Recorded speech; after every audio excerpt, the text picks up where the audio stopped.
I composted a beach towel, 3 t-shirts and a dirty old tea towel in this tumbler composter to see how long it would take to turn into this rich garden soil compost. Or I should say humus to be exact. Not hummus, that's a dip made from chickpeas. Humus is the rich organic portion of soil formed from the decomposition of plant and animal matter and t-shirts, beach towels, etc. Let's get into it.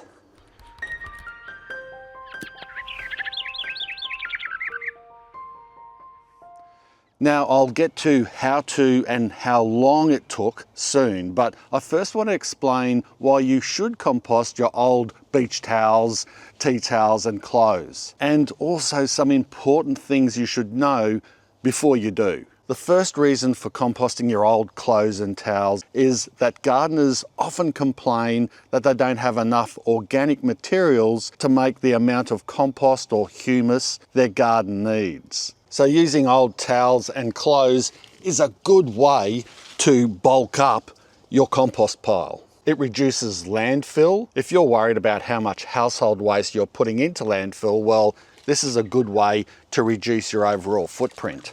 Adding extra carbon. To make compost effectively, you need a mix of carbon and nitrogen. If you have too much nitrogen, like freshly cut grass, kitchen scraps, or dense green plants, your compost can rot into a wet, stinky, yucky mess. Adding carbon like dry wood chip, straw, beach towels will balance out your compost ingredients and make a better result overall. And lastly, those keen to practice self-sufficiency or sustainability appreciate that composting clothes closes the loop. The clothes are made, you wear them out, and then turn them back into soil. But there's more to just chucking in the towel, so to speak.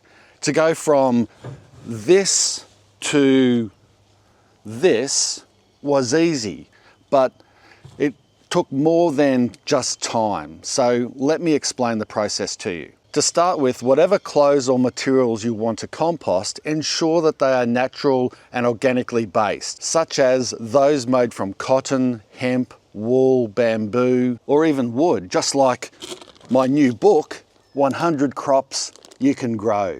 Order it below. How did that get in there? What you can't compost are synthetic materials like nylon stockings, scarves and beanies that contain acrylic, or your old sweat-wicking polyester tennis shirt. You might as well just keep wearing it. For this size tumbler composter, I used 1 beach towel, a tea towel, and 3 shirts. Cotton and wool are dense carbon materials, so I didn't want to overload the tumbler or it would take forever to break down. To help with the composting process, I cut up the shirts and towels into smaller pieces. The smaller, the better. Just like you would usually shred or chip up larger plants or wood before composting, it gives more surface area for the fungi and microbes to start munching on the materials, and it breaks down faster. Now, because I was composting down dense carbon materials, I needed to balance that out with heaps of nitrogen. So I added a good helping of lush, freshly cut nasturtiums. This provided the mix with the nitrogen and moisture needed to get the composting process off to a good start. I layered the beach towel and shredded shirts with the greens to get an even mix. It's important to jam in as much stuff into the tumbler as possible because the sheer mass of the materials helps with the breakdown process, and you'll be surprised by how much your pile of materials will shrink down to. In this case, I decided to add some extra brown materials in the form of old mango leaves because I thought that I might have put too much green in the chamber, but I was wrong.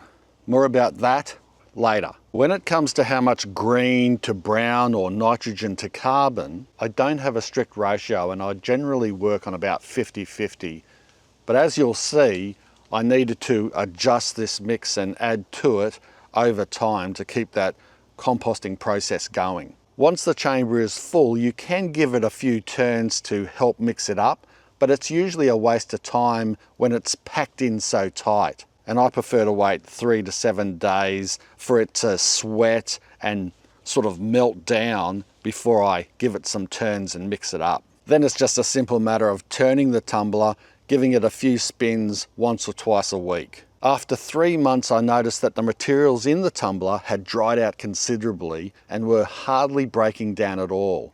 So I needed to add more nitrogen and moisture to get the composting process back on track. I also needed to do some mowing around the vegetable garden, so I used some of the grass clippings from that to add to the tumbler. After 5 months, the tumbler had dried out again. And I realised that the extra dense carbon was sucking all of the nitrogen and moisture out. So I added more greens, which just happened to be some excess Jerusalem artichoke that I needed to cut back anyway. And to give it more moisture, I threw in some old rotting star fruit and a whole pomelo that had dropped off the tree. A month later, bringing the total time to 6 months, I rechecked it and found that the mix was breaking down, but it was still too dry. So I added more rotting star fruits, and this extra moisture did the trick. And that was the last time I added anything to it.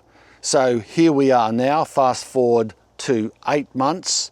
Yes, I know it was a bit of time, but what we can do now is empty it out and let's check out the mix and see what we've got.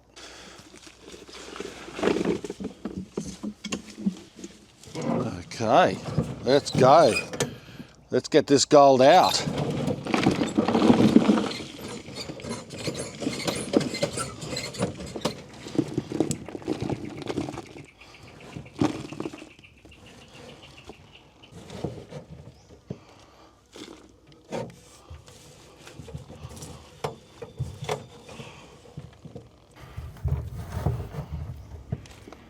There's actually a lot in here. It's really good. Okay, that will do. It's sticky and moist, like it should be. Beautiful. All right, I've had a little bit of a fish through here, and there's some things that I want to talk about. First of all, these artichoke stalks. I mean, they're not, really got me in the eye, they're not too bad, they're breaking down, they're easy to smash up. In hindsight, I probably should not have put them in there. They've just made extra carbon and probably added to the length of time to break down. Not a biggie. The other interesting thing though is I can see, like this little fella here is a piece of artichoke tuber or rhizome, bit of root. That is not breaking down in the compost, and it won't, because it's got an inhibitor in it that keeps itself from breaking down.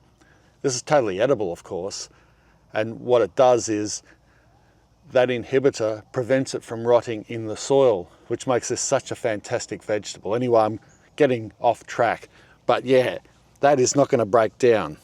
Neither is these threads here.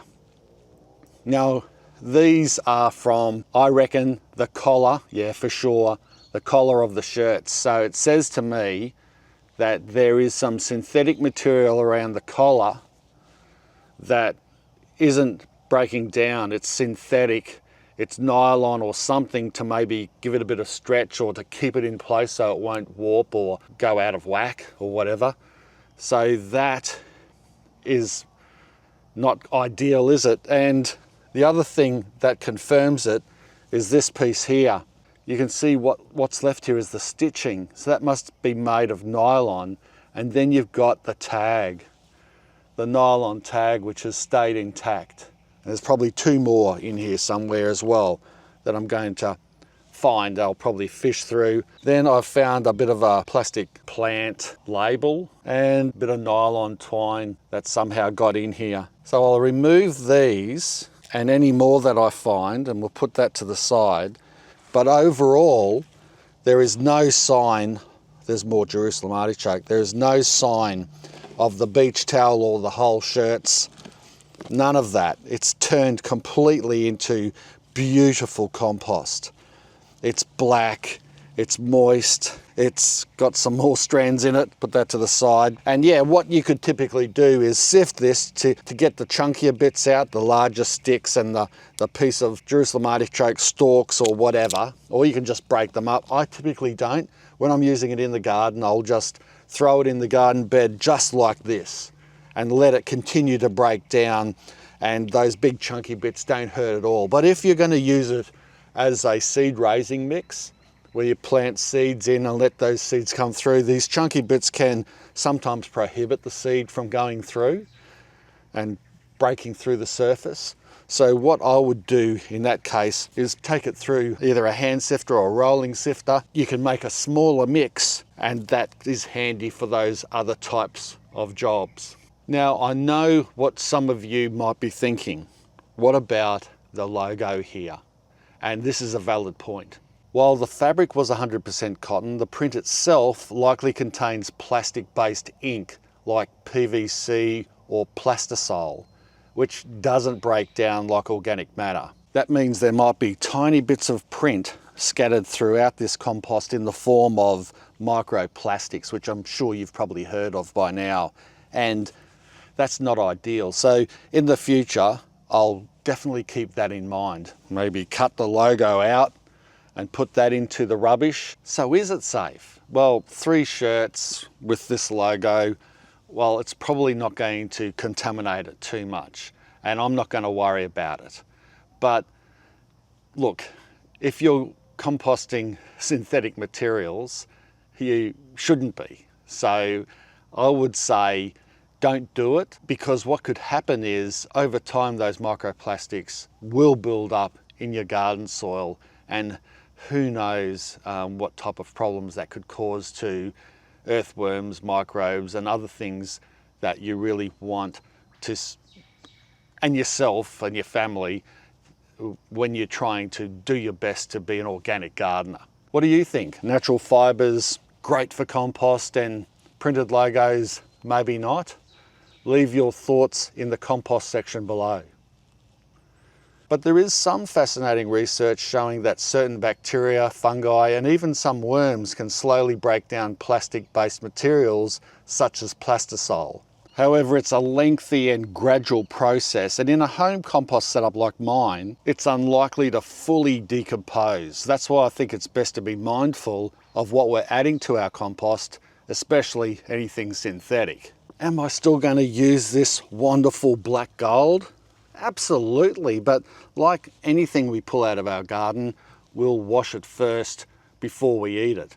Well, I hope you enjoyed watching this video. If you did, make sure you give it a big thumbs up and buy my book. The details are below in the description and comment section. Thanks a lot for watching. Subscribe if you haven't already. Cheers. Bye for now.